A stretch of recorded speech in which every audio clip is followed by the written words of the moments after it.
जय हिंद एवरीवन। तो आज हम बात करेंगे इस मेमोरी माइक्रो प्रोसेसर में मेमोरी सेगमेंटेशन के बारे में पढ़ेंगे, जो कि मेमोरी सेगमेंटेशन का हमारा पार्ट है। ये हमारा 8086 माइक्रो प्रोसेसर का पार्ट है। तो सेगमेंट के बारे में पढ़ेंगे, इसका एडवांटेज डिसएडवांटेज, इसके टाइप सारे पढ़ेंगे। तो पहले सेगमेंटेशन होता क्या है? सेगमेंटेशन हमारा क्या है? सेगमेंटेशन एक प्रकार का प्रोसेस होता है जो कि मेन कंप्यूटर के मेन मेमोरी में होता है। वो लॉजिकली क्या होता है? सेगमेंट होता है। जैसे देखिए नाम से पता चल रहा है, वो सेगमेंट कैसे होगा? लॉजिकली डिवाइडेड होगा। Logically divided, yes of course we have to remember it. कैसे होगा वो? Logically divided into different segment. वो जो लॉजिकली आपका डिफरेंट डिफरेंट सेगमेंट में वो डिवाइड हो जाएगा, और जो सभी जो एक एक सेगमेंट होगा उसके खुद के अपने बेस हो गए। Each one has a own base address. ये पॉइंट आपको रिमेंबर करना है कि सेगमेंटेशन क्या होता है। हमारा सेगमेंटेशन जो होता है वो हमारा कंप्यूटर सिस्टम मेमोरी में होता है, जो कि लॉजिकली डिवाइडेड होता है, और सभी सेगमेंट का हमारा खुद का ओन बेस एड्रेस होता है। और जो ये होता क्यों है, इसका ये क्या करता है? सेगमेंटेशन हमारे जो enhance speed of execution of computer system, जो हमारा स्पीड होता है कंप्यूटर सिस्टम एग्जीक्यूशन का, जो स्पीड होता है वो हमारा सेगमेंटेशन से वो इंक्रीज हो जाता है। इसलिए क्या होता है, जो हमारा प्रोसेसर होता है वो हमारे जो प्रोग्राम को इजिली फेच कर सकता है और एग्जीक्यूट कर सकता है फ्रॉम मेमोरी इजिली और वेरी फास्ट। तो सेगमेंटेशन का एडवांटेज यही है कि आप बेसिकली क्या कर सकते हैं कि आप अगर सेगमेंटेशन सेगमेंट में डिवाइड कर दिए हैं तो वो क्या करेगा, आपका जो स्पीड क्या होगा वो इनहेंस कर देगा। इससे क्या होगा, हमको फेचिंग करने में और एग्जीक्यूट करने में हमारा टाइम कम लगेगा और वेरी फास्ट प्रोग्राम होगा। अब देखते हैं इसमें नीड ऑफ सेगमेंटेशन में क्या है। नीड ऑफ सेगमेंटेशन क्या है? आपका बस इंटरफेस यूनिट जो होता है, एक जो होता है जो आपका क्या करता है, जो कंटेन करता है कि कितने बिट यूनिट, कितने बाइट का बिट का हम यूज करेंगे। तो ये जो हमारा बस इंटरफेस यूनिट है, इसमें क्या हमारा 16 पेयर के 4 हमारे स्पेशल पर्पज रजिस्टर होते हैं। बस देखिए, जान लीजिए आपको याद करना है क्या कि बस इंटरफेस यूनिट में हमारे 16 बिट के 4 स्पेशल रजिस्टर हैं, जो कि स्पेशल पर्पज के लिए होते हैं। तो ये पहला क्या है हमारा? Code segment register. Code segment register क्यों होता है हमारा?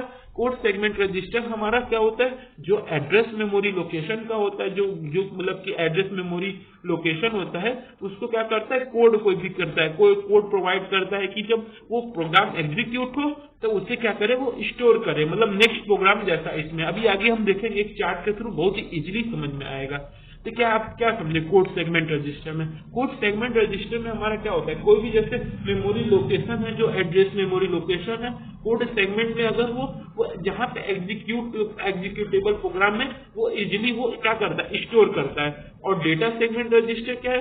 डेटा सेगमेंट रजिस्टर हमारा जो है वो मेमोरी के जो डेटा होते हैं, क्या लिखा है देखिए, point two data segment of memory. जो डेटा सेगमेंट मेमोरी में है वहीं पे हमारा डेटा स्टोर होता है। ये पॉइंट आपको रिमेंबर करना है। अब नाम जैसे पता चल रहा है कि डेटा सेगमेंट रजिस्टर मतलब डेटा को स्टोर कर रहा है। फिर उसके बाद क्या है हमारा? Extra segment register. Extra segment register क्या होता है? एक्स्ट्रा सेगमेंट रजिस्टर हमारा ये क्या होता है कि जिसमें मेमोरी, हमारा जो सेगमेंट मेमोरी सेगमेंट होता है, उसके जो अदर डेटा होते हैं, उसके जो अदर डेटा होते हैं उसको भी वो क्या करता है, स्टोर करता है। यहाँ पे देखिए लिखा है which is another data segment in memory. जो भी अलग से एक अलग एक्स्ट्रा डेटा सेगमेंट होता है उसे हम बोलते हैं एक्स्ट्रा। नाम से ही सब डिफाइंड है।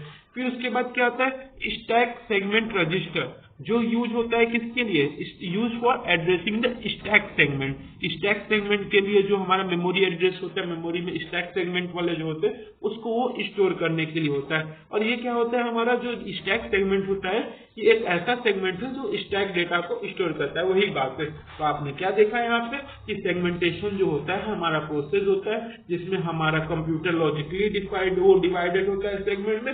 वो अपने और जितने वो डिवाइड होते हैं उसके खुद के ओन बेस एड्रेस होते हैं। और इसके जो हमारे बस इंटरफेस यूनिट देखा, उसके जो 16 बिट के 4 स्पेशल पर्पज रजिस्टर हैं, जैसे code segment register, data segment register, extra segment, और हमारा लास्ट था स्टैक सेगमेंट रजिस्टर। अब हम आगे बढ़ते हैं। देखिए अब देखिए यही चीज आपका लिखा है। देखिए ये code segment register, data segment register, और ये एसएस क्या था आप बताइए, सोचिए क्या था आपका एसएस? क्या था आप देखिए डायग्राम में, देखिए क्या था एसएस? एसएस आपका स्टैक सेगमेंट रजिस्टर और एक्स्ट्रा ईएस आपको याद करना होगा, ये पॉइंट यही ऐसे ही करके याद करना होगा, आपको माइंड में क्वेश्चन क्रिएट करना होगा, अरे हाँ ये क्या था। अब आप फिर से सोचिए मन में, सीएस हमारा क्या था, कोड सेगमेंट, डीएस क्या था बताइए, डेटा सेगमेंट, एसएस क्या था हमारा, अभी आप देखे थे, बताइए सोचिए, स्टैक सेगमेंट, यस। ईएस क्या था आपका, बताइए सोचिए, एक्स्ट्रा सेगमेंट, यस। सेगमेंट हमारा आपको याद हो गया होगा होप मेरे ख्याल से कि सीएस, डीएस, एसएस, ईएस, जो कि सीएस हमारा code segment, DS data segment, stack segment and extra segment. जो कोड सेगमेंट होता है वो नेक्स्ट मेमोरी जैसे नेक्स्ट इंस्ट्रक्शन के लिए होता है, उसका फंक्शन होता है, और जो हमारा डेटा सेगमेंट होता है वो डेटा एड्रेस का स्टेट करता है, और जो हमारा स्टैक सेगमेंट होता है वो स्टैक वाले जो होते हैं उसको सेगमेंट वो स्टोर करता है, और जो एक्स्ट्रा होते हैं जैसे कुछ ऑपरेशन होते हैं जैसे स्ट्रिंग ऑपरेशन, जब डेस्टिनेशन पे पहुंचने के बाद क्या पता चलता है कि हमको कुछ एक्स्ट्रा चाहिए तो वहां पे यूज होता है ईएस। अब आपको पॉइंट क्या याद करना है कि सीएस के साथ हमेशा आईपी ऑफसेट रजिस्टर यूज होता है। We have to remember this one because this is very very important.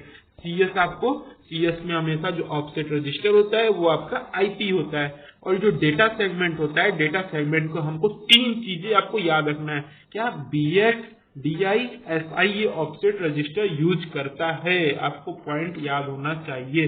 BX और डीआई और एसआई, आपको ये पॉइंट याद होने चाहिए। फिर एसएस में क्या यूज होता है हमारा offset register, SP and BP, और ईएस में हमारा कौन सा होता है, देखिए जो डीएस में यूज होता है वो हमारे ईएस में भी यूज होता है, ये पॉइंट आपको याद रखना है। बीएक्स आपका बेस हो गया, एसआई फॉर सोर्स हो गया, डीआई फॉर डेटा इंटरफेस हो गया, आपका कुछ नहीं है, जान लीजिए। आपको ईएस और डीएस में हमेशा आपका सेम ऑफसेट रजिस्टर होते हैं, और सीएस में हमेशा आईपी यूज होता है, और एसएस में हमेशा आपका एसपी और बीपी यूज होता है। ये पॉइंट आपको, सोर्स पॉइंटर आपको हो गए, स्टैक पॉइंटर और एक बेस पॉइंटर, आपको point to have to remember.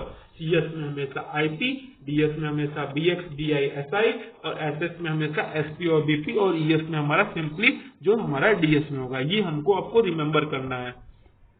अब आगे बढ़ते हैं, हम इसके देखते हैं कुछ एडवांटेज की क्वेश्चन 2 मार्क्स में पूछ सकता है कि एडवांटेज क्या है सेगमेंटेशन के।